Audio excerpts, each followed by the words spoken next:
जरा सोचिए, कोई व्यक्ति करोड़ों रुपया देकर एक नया घर खरीदता है। हाँ, और अपनी जीवन भर की जमा पूंजी लगा देता है। बिल्कुल। उसके हाथ में उस घर की चाबी है।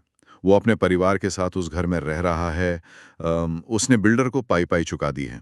लेकिन लेकिन कानूनी तौर पर वो घर उसका नहीं है। अरे बाप रे, ये तो किसी सस्पेंस थ्रिलर फिल्म की कहानी लग रही है। है ना? लेकिन ये कोई फिल्म नहीं है, बल्कि रियल एस्टेट की दुनिया का एक बहुत ही आम सच है। मतलब जब लोग अपने जीवन की सबसे बड़ी खरीदारी करते हैं, तो उनका सारा ध्यान कहाँ होता है? मुझे लगता है उनका पूरा ध्यान दिखावे पर होता है। बिल्कुल सही। वो इटालियन मार्बल पर हाथ फेर कर देखते हैं, दीवारों के पेंट का शेड मिलाते हैं, कमरों में सूरज की रोशनी किस तरफ से आ रही है, ये सब जांचते हैं। हम्म। बालकनी में खड़े होकर बाहर का नजारा देखते हैं। हाँ, क्योंकि मानव मनोविज्ञान ही ऐसा है। मतलब इंसान उन चीजों पे तुरंत भरोसा कर लेता है जिन्हें वो आंखों से देख सकता है और हाथों से छू सकता है। ईंट और पत्थर का वो जो ढांचा है ना, वो एक तरह की मानसिक सुरक्षा देता है। सही बात है। जो बहुत ठोस लगता है, वो सुरक्षित लगता है। एग्जैक्टली। लोगों को लगता है कि जो चीज इतनी ठोस है, वो रातों रात गायब कैसे हो सकती है। लेकिन यहीं पर एक बहुत बड़ा विरोधाभास सामने आता है। जो चीज असल में उस ईंट और पत्थर के ढांचे को मतलब कानूनी तौर पर किसी व्यक्ति का बनाती है, उस दस्तावेज को लोग बस एक रजिस्ट्री का कागज समझ लेते हैं। हाँ, एक बोरिंग कानूनी पन्ना। हाँ यार, एक ऐसा पन्ना जिसे बिना पढ़े, बिना समझे बस आखिरी पेज पर जल्दबाजी में हस्ताक्षर कर दिया जाता है। तो हमारी आज की इस विस्तृत चर्चा का उद्देश्य बिल्कुल स्पष्ट है। हमें यह समझना है कि किसी भी संपत्ति का असली मालिकाना हक केवल बिल्डर को पैसे देने या घर की चाबी मिलने से तय नहीं होता। बिल्कुल नहीं होता। ये हक तय होता है उन कानूनी दस्तावेजों के पन्नों में लिखी गई बारीक लाइनों से, जिन्हें अक्सर हम नजरअंदाज कर देते हैं। और ये समझना भी उतना ही जरूरी है कि कैसे एक छोटी सी अनदेखी दस्तावेज में छोटा हुआ एक छोटा सा वाक्य या क्लॉज आगे चलकर किसी भी खरीदार के लिए जीवन भर का कानूनी विवाद बन सकता है। हाँ, क्योंकि जब बात संपत्ति की होती है, तो अदालतें भावनाओं या घर के पेंट को नहीं देखती है ना। बिल्कुल नहीं। अदालतें केवल उस कागज को देखती हैं जिसे हम सेल डीड या सेल डीड कहते हैं। तो चलिए आज इसी सेल डीड की परतों को खोलते हैं अपनी इस चर्चा में। सबसे पहले बात करते हैं मालिकाना हक के भ्रम की। अच्छा, इल्यूजन ऑफ ओनरशिप। हाँ, अक्सर ये देखने में आता है कि जब कोई प्रॉपर्टी बुक करता है और अग्रीमेंट टू सेल पर हस्ताक्षर कर देता है, तो वो मान लेता है कि बस अब वो संपत्ति का मालिक बन गया है। हाँ, लोग सोचते हैं बिल्डर को टोकन मनी दे दी, एग्रीमेंट साइन हो गया, बैंक से लोन भी पास हो गया, अब तो घर अपना हो गया। वही तो। ये बड़ी और सबसे आम गलतफहमियों में से एक है। कानूनी भाषा में देखें तो अग्रीमेंट टू सेल या बुकिंग केवल एक वादा है। अच्छा। केवल एक वादा। हाँ। ये दो पक्षों के बीच एक इरादा है कि भविष्य में जब कुछ तय शर्तें पूरी हो जाएंगी, जैसे कि इमारत का कंस्ट्रक्शन पूरा होना और खरीदार पूरा पेमेंट कर देगा, तब संपत्ति बेची जाएगी। इस वादे से मालिकाना हक यानी ओनरशिप ट्रांसफर नहीं होती। ओहो। मालिकाना हक ट्रांसफर करने वाला जो मुख्य दस्तावेज है ना, जो पूरी कानूनी प्रक्रिया की रीढ़ की हड्डी है, वो केवल और केवल सेल डीड है। मतलब एग्रीमेंट टू सेल केवल ये कह रहा है कि भविष्य में कुछ होगा, लेकिन वर्तमान में कोई बदलाव नहीं हुआ है। क्या हम सेल डीड को एक फिल्म की स्क्रिप्ट की तरह मान सकते हैं? फिल्म की स्क्रिप्ट कैसे? मतलब मान लीजिए कोई एक व्यक्ति किसी ऐतिहासिक फिल्म को बनाने के लिए सारे पैसे दे देता है, वो प्रोड्यूसर बन जाता है। उसने बड़े बड़े सेट बनवा दिए, कैमरे के रैक पर ले लिए। ठीक है। लेकिन जब तक फिल्म की फाइनल स्क्रिप्ट में साफ तौर पर यह नहीं लिखा जाता कि अंत में ताज उसी हीरो के सिर पर सजेगा, तब तक हीरो राजा नहीं बन सकता, भले ही उस व्यक्ति ने करोड़ों रुपए खर्च किए हों।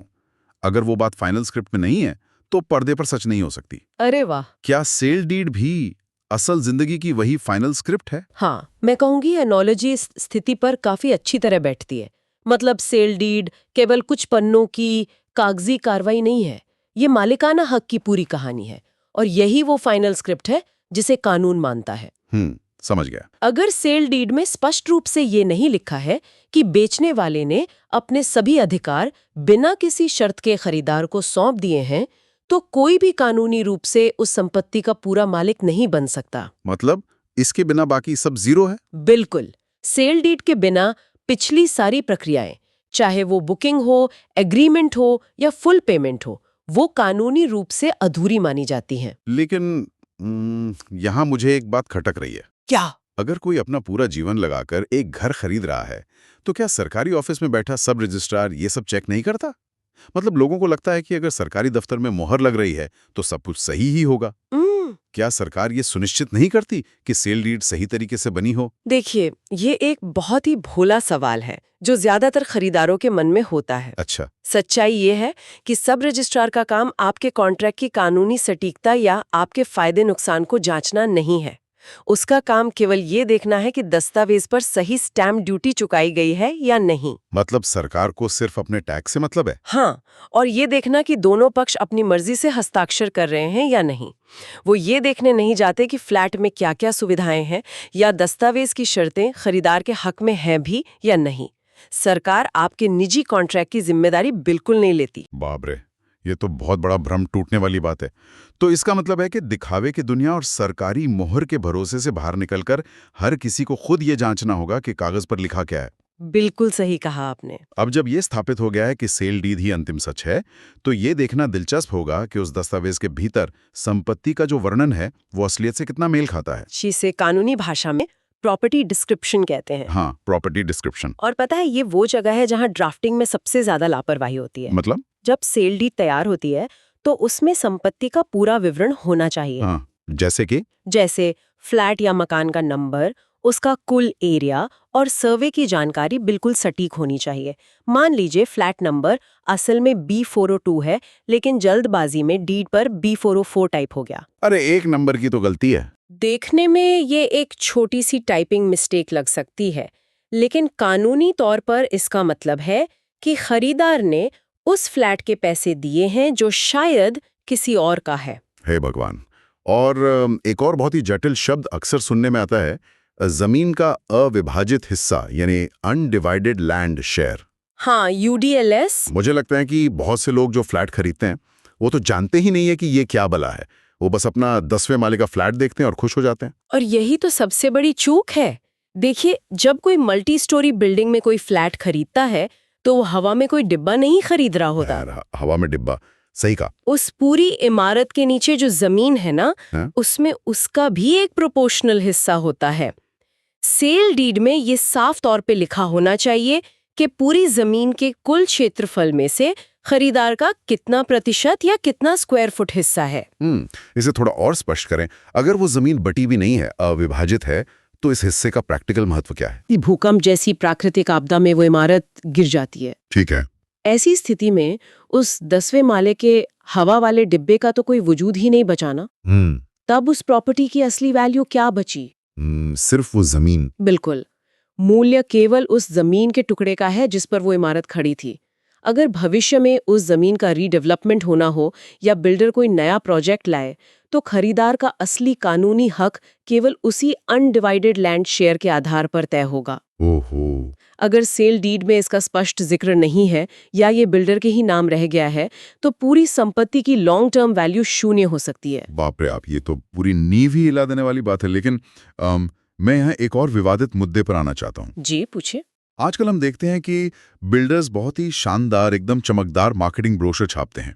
उस ब्रोशर में एक बड़ा सा पार्किंग एरिया, ओलंपिक साइज का स्विमिंग पूल और शानदार रूफटॉप गार्डन दिखाया जाता है। हाँ, बिल्कुल दिखाते हैं। अगर किसी ने उसी ब्रोशर को देखकर फ्लैट खरीदा है, तो क्या वो बिल्डर उन सभी सुविधाओं को देने के लिए कानूनी रूप से जिम्मेदार नहीं है? मतलब जो चीजें इतने बड़े पैमाने पर विज्ञापित की गई हैं, उन्हें अलग से सेल डीड के कागज पर लिखवाने की क्या जरूरत है? देखिए, ये एक बहुत ही तार्किक सवाल है। किसी भी आम इंसान को यही लगेगा कि अगर बिल्डर ने कुछ छापा है तो वो उसे देने के लिए बाध्य है। लेकिन यहाँ कानून का एक बहुत ही सख्त सिद्धांत लागू होता है। वो क्या है? इसे 4 कॉर्नर्स रूल कहते हैं। 4 कॉर्नर्स रूल मतलब 4 कोनों का नियम? हाँ, इसका मतलब है कि अदालतें केवल उसी दस्तावेज के चारों कोनों के भीतर लिखी बातों को मानती हैं, जिस पर अंतिम रूप से दोनों पक्षों ने साइन किए हैं। कॉन्ट्रैक्ट कानून के तहत मार्केटिंग ब्रोशर को केवल एक निमंत्रण माना जाता है, यानी इनविटेशन टू ऑफर। अच्छा, वो कोई कॉन्ट्रैक्ट नहीं है? बिल्कुल नहीं। वो कोई अंतिम अनुबंध नहीं है। सेल डीड वो अंतिम दस्तावेज है जो ये तय करता है कि सौदा किस बात पर पक्का हुआ। अगर किसी के पास वो चमकदार ब्रोशर है जिसमें 2 कवर्ड पार्किंग स्पेस दिखाए गए थे, लेकिन जब सेल डीड बनी तो उसमें पार्किंग का कोई जिक्र ही नहीं किया गया। अब अगर वो इंसान उस ब्रोशर को लेके कोर्ट जाता है तो जज क्या कहेंगे पता है? क्या कहेंगे? जज यही कहेंगे कि अगर पार्किंग आपके लिए इतनी ही जरूरी थी तो आपने अंतिम दस्तावेज पर हस्ताक्षर करते समय इसे क्यों नहीं जुड़वाया? अदालत यही मानेगी कि आपने अंतिम सहमति बिना पार्किंग की ही दी थी। मतलब मौखिक रूप से या किसी मार्केटिंग ब्रोशर में किए गए वादों का अदालत में कोई मोल ही नहीं है। बिल्कुल नहीं। ये सुनकर किसी को भी लग सकता है कि ये तो सरासर धोखा है, लेकिन कानूनी चश्मे से देखें तो गलती दस्तावेज पर बिना पढ़े हस्ताक्षर करने वाले की मानी जाएगी। एकदम सही। और इसीलिए कॉमन एरिया और पार्किंग अधिकारों की बारीकी से जांच करना इतना जरूरी है। क्या क्लब हाउस, छत या बेसमेंट पार्किंग को इस्तेमाल करने के अधिकार डीड में स्पष्ट रूप से लिखे गए हैं? हाँ, ये देखना बहुत जरूरी है। अगर वो डीड के पन्नों में नहीं है तो मानकर चलिए कि वो असल जिंदगी में भी आपके पास नहीं है। अदालतें भावनाओं या मार्केटिंग विज्ञापनों पर नहीं, हस्ताक्षर किए गए शब्दों पर फैसला सुनाती हैं। ये सच में एक बहुत बड़ा सबक है। तो ये तो बात हो गई संपत्ति के भौतिक वर्णन और कागज के वर्णन का मिलान करने के। हाँ, अब थोड़ा अतीत की ओर चलते हैं। संपत्ति की दीवारें और छत तो एकदम नहीं दिख सकती हैं, लेकिन ये देखना बहुत जरूरी है कि उस संपत्ति के साथ कोई अदृश्य समस्या तो नहीं जुड़ी है। सही कहा। जो चीजें आंखों से नहीं दिखती वो पुराने कागजों में छुपी हो सकती हैं। मुझे लगता है आप टाइटल रिप्रेजेंटेशन क्लॉज की ओर इशारा कर रहे हैं। हाँ, बिल्कुल। इसे सेल डीड का दिल कहा जा सकता है। जब कोई अपनी संपत्ति बेचता है तो उसे कानूनी रूप से ये घोषणा करनी होती है कि उस संपत्ति का टाइटल यानी मालिकाना हक पूरी तरह से क्लियर है। मतलब कोई विवाद नहीं है। हाँ, इसका मतलब है कि संपत्ति के इतिहास में कोई कानूनी पेचीदगी नहीं है। इसे अगर मैं एक रोजमर्रा के उदाहरण से समझूं, मान लीजिए कोई एक पुरानी लेकिन एकदम चमक चमाती हुई कार खरीद लेता है। अच्छा, ठीक है। कार बाहर से बहुत सुंदर है, इंजन भी मक्खन की तरह चल रहा है। वो पैसे देता है और कार घर ले आता है। लेकिन कुछ दिनों बाद पुलिस घर आती है और बताती है कि उस कार के इंजन नंबर पर पिछले मालिक के 50,000 रुपए के ट्रैफिक चालान पेंडिंग है। या फिर बैंक वाले आकर कहते हैं कि अरे ये कार तो हमारे पास गिरवी रखी है। मतलब कार तो अच्छी थी लेकिन उसका इतिहास खराब था। ये उदाहरण इस कानूनी बात को पूरी तरह से स्पष्ट कर देता है। संपत्तियों के मामले में भी बिल्कुल ऐसा ही होता है। संपत्ति का केवल खड़ा होना ही काफी नहीं है, उसका इतिहास साफ होना चाहिए। हाँ, इसे चेन ऑफ टाइटल कहते हैं। मतलब क्या उस संपत्ति पर अदालत में कोई केस चल रहा है, क्या किसी बैंक से उस संपत्ति के कागजात पर लोन लिया गया है, या फिर किसी पुराने पारिवारिक विवाद के कारण उस पर किसी और का कोई अदृश्य अधिकार है, जिसे एनकम्बरेंस कहते हैं। बिल्कुल। सेल डीड में बेचने वाले को ये लिखित में देना होता है कि संपत्ति इन सभी भारों से मुक्त है। यहाँ मुझे एक ऐसी सच्ची घटना याद आ रही है जो हमारे भारत के रियल एस्टेट में अक्सर देखने को मिलती है। कौन सी घटना? एक मामले में किसी ने एक रीसेल फ्लैट खरीदा। फ्लैट बहुत अच्छी लोकेशन पर था, सब कुछ ठीक लग रहा था। लेकिन कुछ महीनों बाद उस नई खरीदार को हाउसिंग सोसाइटी का नोटिस मिला। ओहो, बकाये का नोटिस होगा। हाँ, नोटिस में लिखा था कि उस फ्लैट पर पिछले 3 सालों का मेंटेनेंस और प्रॉपर्टी टैक्स बकाया है, जो लाखों में था। खरीदार हैरान था क्योंकि उसने तो अभी घर लिया था। और आपको पता है, हाँ, कानूनी रूप से वो सोसाइटी बिल्कुल सही थी। सच में? हाँ, संपत्तियों से जुड़े जो बकाये होते हैं ना, जैसे म्युनिसिपल टैक्स, बिजली का बिल या सोसाइटी का मेंटेनेंस, वो व्यक्ति से नहीं बल्कि उस संपत्ति से जुड़े होते हैं। बाप रे। जब कोई उस संपत्ति को खरीदता है तो वो केवल ईंट पत्थर नहीं खरीदता, वो उसके साथ जुड़ी सारी देनदारियों को भी खरीद लेता है। मतलब पुरानी उधारी भी गले पड़ गई। बिल्कुल। अगर सेल डीड में ये स्पष्ट नहीं किया गया है कि ट्रांसफर की तारीख से पहले के सभी बकाए चुकाने की जिम्मेदारी बेचने वाले की है, तो नया खरीदार फंस जाता है। ये जानना बेहद जरूरी है कि क्या बेचने वाले ने कागज पर यह लिखकर दिया है कि पुरानी सभी आर्थिक जिम्मेदारियां उसकी हैं। ये तो बहुत भयानक स्थिति है यार। मतलब आप एक नया जीवन शुरू करने के लिए घर खरीद रहे हैं और साथ में किसी अनजान व्यक्ति की पुरानी उधारी और परेशानियां भी मुफ्त में घर ले आ रहे हैं। बिल्कुल। इसीलिए सेल डीड में इन पुराने भूतों को दफनाना बहुत जरूरी है। सही कहा। खैर, चलिए अतीत की इन समस्याओं से आगे बढ़ते हैं और अब वर्तमान के लेन देन और भविष्य के जोखिमों की बात करते हैं। डीड में भुगतान की स्वीकृति यानी पेमेंट एक्नॉलेजमेंट का हिस्सा भी होता है। मुझे लगता था कि यार पैसे दे दिए, बात खत्म। इसमें क्या कानूनी पेच हो सकता है? पेंच ये है कि पैसे का अपना कोई रंग नहीं होता। जब बैंक खाते से करोड़ों रुपए ट्रांसफर होते हैं तो वो पैसे किस चीज के लिए हैं ये साबित करना जरूरी है। अच्छा, वो कैसे? सेल डीड में लेन देन का डॉक्यूमेंटेशन बहुत स्पष्ट होना चाहिए। डीड में ये साफ लिखा होना चाहिए कि कुल कितनी रकम दी गई है, चेक नंबर क्या है या आरटीजीएस का रेफरेंस नंबर क्या है।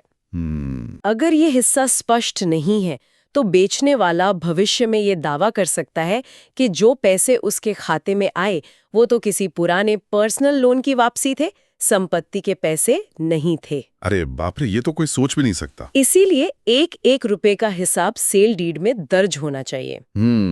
और एक और क्लॉज होता है जिस पर काफी भ्रम रहता है, कब्जा क्लॉज या पोजेशन क्लॉज। जब डीड साइन हो गई तो कब्जा तो मिल ही गया ना? हमेशा नहीं। मालिकाना हक ट्रांसफर होने का समय और वास्तविक भौतिक कब्जा यानी फिजिकल पोजेशन मिलने का समय अलग-अलग हो सकता है। वो कैसे? कई बार कागजों पर डीड आज साइन हो जाती है, लेकिन बेचने वाला कहता है कि उसे घर खाली करने में 2 महीने का समय लगेगा। अच्छा, हाँ, ये तो आम बात है। बिल्कुल, लेकिन अगर ये बात डीड में स्पष्टता से नहीं लिखी है कि कब्जा किस दिन और किस स्थिति में दिया जाएगा, तो खरीदार कानूनी मालिक होते हुए भी अपने ही घर के बाहर खड़ा रह सकता है। ये तो बहुत फ्रस्ट्रेटिंग है। अब मैं उस क्लॉज पर आना चाहता हूं जिसे संपत्ति के दस्तावेजों का सबसे महत्वपूर्ण लेकिन सबसे ज्यादा नजरअंदाज किया जाने वाला हिस्सा माना जाता है। आप इंडेमनिटी क्लॉज की बात कर रहे हैं? हाँ, इंडेमनिटी क्लॉज। मैं सच में ये समझना चाहता हूं कि अगर ये क्लॉज इतना ही महत्वपूर्ण है तो लोग इसे छोड़ क्यों देते हैं? मतलब क्या ये कोई साइकोलॉजिकल चीज है? ये पूरी तरह से मनोवैज्ञानिक है। मतलब जिस दिन रजिस्ट्री होनी होती है उस दिन लोग अक्सर एक अजीब से मानसिक दबाव और जल्दबाजी में होते हैं। हाँ, सुबेरे से लाइन में लगे होते हैं। वही ना, महीनों की भागदौड़ के बाद वो बस कागजी काम निपटाकर अपने नए घर की चाबी लेना चाहते हैं।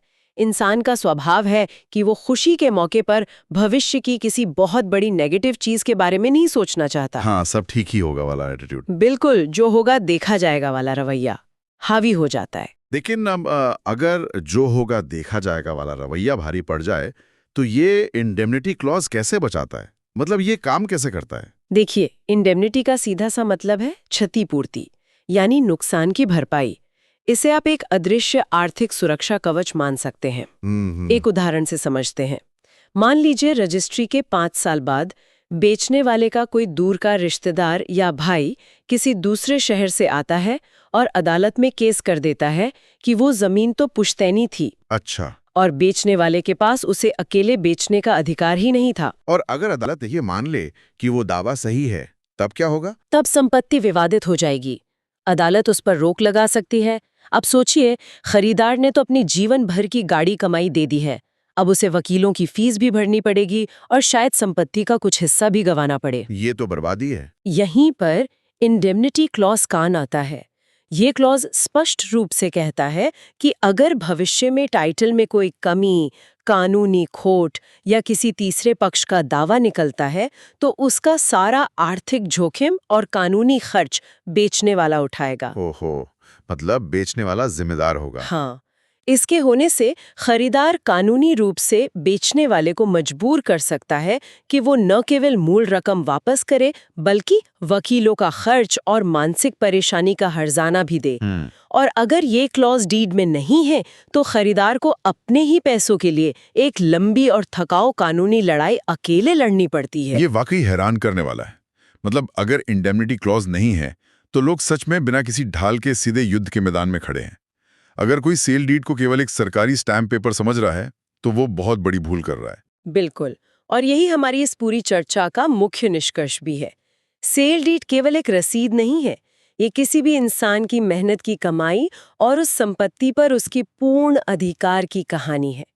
इसकी एक एक लाइन, एक एक शब्द मायने रखता है। हाँ, तो जो भी व्यक्ति भविष्य में कोई संपत्ति खरीदने की योजना बना रहा है उसे खुद से ये एक सवाल जरूर पूछना चाहिए, क्या खरीदा जा रहा है? एक सुरक्षित आशियाना या भविष्य का कोई अदालती विवाद? बहुत सही बात है। संपत्तियों के दिखावटी चीजों जैसे कि यार दीवार का रंग, बैल्कनी का नजारा या जिम, इनसे ज्यादा प्राथमिकता कानूनी दस्तावेजों और उनके टाइटल क्लॉजेस को दी जानी चाहिए। क्योंकि जब बुरा वक्त आता है या जब अदालत का दरवाजा खटखटाना पड़ता है तो घर में लगा इटालियन मार्बल कोई गवाही नहीं देता, केवल कागज पर लिखे हुए शब्द ही बोलते हैं। एकदम सही। भौतिक चीजें समय के साथ पुरानी हो जाती हैं, उनका रंग उतर जाता है, लेकिन कानूनी दस्तावेज में लिखी बातें समय के साथ और भी ज्यादा महत्वपूर्ण हो जाती हैं। बिल्कुल। हर खरीदार को ये सुनिश्चित करना चाहिए कि संपत्ति के अतीत के भूत और भविष्य के जोखिम दोनों को उस कागज के जरिए अच्छी तरह से बांध दिया गया हो। तो इस विस्तृत चर्चा से ये बिल्कुल साफ हो गया कि मालिकाना हक का असली निवास भावनाओं या ईंट पत्थरों में नहीं, बल्कि कानूनी दस्तावेजों की वास्तविकता में बसता है। हाँ जी। लेकिन इस पूरी बातचीत ने मुझे एक बहुत ही गहरे दार्शनिक विचार की ओर धकेल दिया है। अच्छा, वो क्या विचार है? जरा सोचिए, हमने आज इतनी गहराई से देखा कि किसी भी ईंट, पत्थर और जमीन की वास्तविकता अंततः केवल कुछ कानूनी दस्तावेजों और उनके क्लॉजेस पर ही निर्भर करती है। अगर सारी सच्चाई केवल इन कानूनी दस्तावेजों में ही बसती है, तो क्या हमारी ये सारी भौतिक संपत्तियां असल में केवल इन कानूनी दस्तावेजों की परछाई भर हैं? ये सोचने वाली बात है। और अगर ऐसा है, तो जरा भविष्य की कल्पना कीजिए। एक ऐसा भविष्य जहां ये सारा मालिकाना हक, रजिस्ट्री की लंबी कतारें और संपत्तियों के जटिल विवाद इंसानों या कागजों के बजाय पूरी तरह से डिजिटल, स्मार्ट कॉन्ट्रैक्ट्स और आर्टिफिशियल इंटेलिजेंस द्वारा तय किए जाने लगेंगे। ब्लॉकचेन और एआई के जरिए। बिल्कुल। जब इंसान का काम ही खत्म हो जाएगा और ब्लॉकचेन पर मौजूद मशीनें कोड के जरिए तय करेंगी कि किसका टाइटल क्लियर है और किसका नहीं, तब मानवीय भरोसे और दस्तावेज की सच्चाई के बीच का ये रिश्ता कैसे बदलेगा? बहुत गहरा सवाल है। जब कागज ही नहीं बचेंगे, तो क्या हम मशीनों के कोड पर ज्यादा भरोसा करेंगे, या तब भी डिजिटल दुनिया में किसी नए तरह की इंडेमनिटी क्लॉज की जरूरत महसूस होगी? ये एक ऐसा सवाल है जो हम यहीं छोड़ रहे हैं, ताकि हर कोई अपने स्तर पर इस बदलते भविष्य के बारे में सोच सके। बिल्कुल। इस गहरी और विस्तृत चर्चा में आज के लिए बस इतना ही। सीखते रहिए, नई चीजों को समझते रहिए और संपत्तियों के साथ साथ हमेशा अपने दस्तावेजों की बारीकियों को भी सुरक्षित रखिए।